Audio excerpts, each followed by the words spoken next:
है एवरीवन, आप सभी का स्वागत है आपके अपनी पाठशाला में। तो आज की इस वीडियो में हम मोस्ट इम्पॉर्टेंट क्लास 10 की थ्योरम कवर करेंगे। थेल्स थ्योरम काफ़ी बार एग्जाम में पूछी जाती है, तो इसे देखेंगे कैसे प्रूव करना है। थ्योरम क्या है? If a line drawn parallel to one side of triangle to intersect the other two side, means ये ट्राइंगल है ABC, एक लाइन ड्रॉन की जाती है BC के पैरेलल DE लाइन, ठीक, जो AB को पॉइंट D पे इंटरसेक्ट कर रही है और AC को पॉइंट E पे इंटरसेक्ट कर रही है।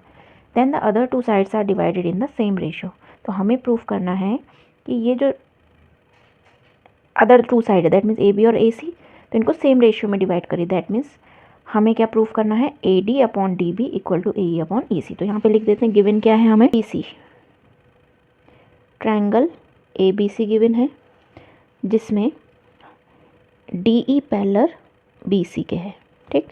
We have to proof ratio AD upon DB equal to AE upon EC, ठीक, ये हमें प्रूफ करना है।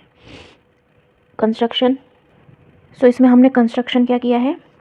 EN परपेंडिकुलर है AD पे, EN perpendicular AD and DM perpendicular on AE, ठीक, एंड जॉइन, ये सब कंस्ट्रक्शन है। Join DC and join BE, ठीक है, B से E को, D से C को ज्वाइन कर दिया। तो प्रूफ करते हैं। सबसे पहले हम लेंगे इस ट्रायंगल में, इन ट्रायंगल ADE, ठीक है। तो ADE में ट्रायंगल ADE का area, in triangle ADE, area of triangle ADE क्या होगा? तो देखो, बेस हम ये लेंगे, area of triangle, that means right angle triangle, right angle triangle का एरिया क्या होता है? 1/2 बेस इंटू हाइट। तो 1/2 what will be the base? Base हम लेंगे AD एंड हाइट क्या होगी? जो परपेंडिकुलर होगा EN, ठीक। इक्वेशन 1। सेम हम लेंगे एरिया ऑफ ट्रायंगल, नीचे वाला क्या है ये? BDE, area of triangle BDE, इसका भी सेम, इसमें बेस क्या होगा? 1/2 बेस इज BD एंड इसमें क्योंकि हमारा राइट एंगल ट्रायंगल नहीं है, कोई परपेंडिकुलर नहीं है, तो अगर हम इसको आगे तक बढ़ाएंगे, E पॉइंट से कहाँ पे परपेंडिकुलर पड़ रहा है? N पे, तो यहाँ पे भी परपेंडिकुलर क्या हो जाएगा? EN, ध्यान रखेंगे इसको। BD बेस है और हाइट होगी EN, ठीक। तो इक्वेशन 2, इनको डिवाइड कर देते हैं। इक्वेशन 1 डिवाइड बाय इक्वेशन 2, तो क्या आ जाएगा हम पे? Area ADE upon area BDE, है ना, यहाँ पे BDE होना चाहिए। 1/2 AD into EN, 1/2 BD into EN, ये कैंसिल, हाफ से हाफ कैंसिल, तो हम पे क्या बच गया? AD अपॉन BD, ठीक। इक्वेशन 3 अज्यूम कर लेते हैं।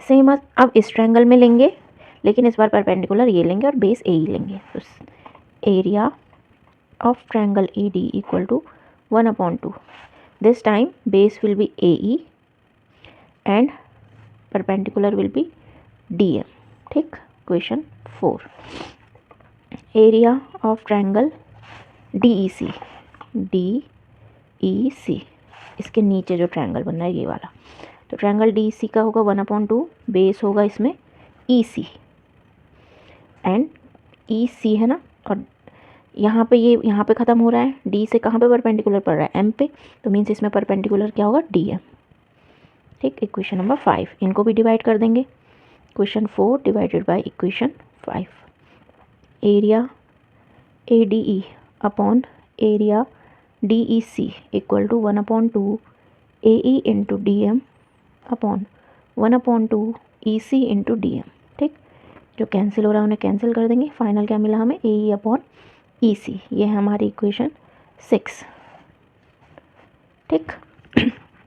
अब हमें पता है कि जो एरिया ये वाला दिख रहा है BDE और area DEC same parallel line DE और BC के बीच है।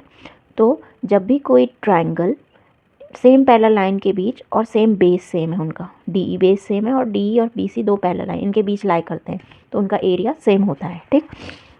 तो area of BDE equal to area of triangle DEC, ठीक। क्यों?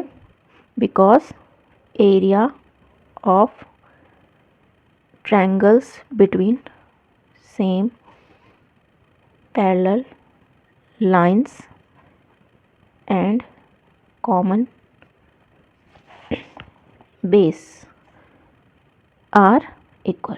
ठीक है, तो जब भी दो पैरेलल लाइंस के बीच को ट्रायंगल होते हैं और उनका बेस सेम होता है तो वो उनका एरिया आपस में इक्वल होता है। ठीक, तो इससे हमें क्या हेल्प मिलेगी, तो जो एरिया बी डी ई है ना, यहाँ पे हम लिख सकते हैं area A D E upon area B D ई।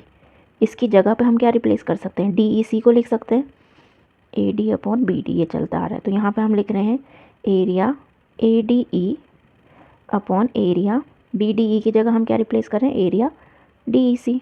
और ये जो एरिया डी ई सी है वो किसके इक्वल है, इसके, है ना, तो ए ई अपॉन ई सी के। तो फाइनल हमें क्या मिल गया, A D upon B D equal to A E upon E सी।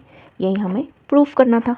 ठीक है, तो इस थ्योरम को ध्यान रखेंगे, 5 मार्क्स का क्वेश्चन पूछा जाता है एग्ज़ाम में, काफ़ी इंपॉर्टेंट है। ठीक।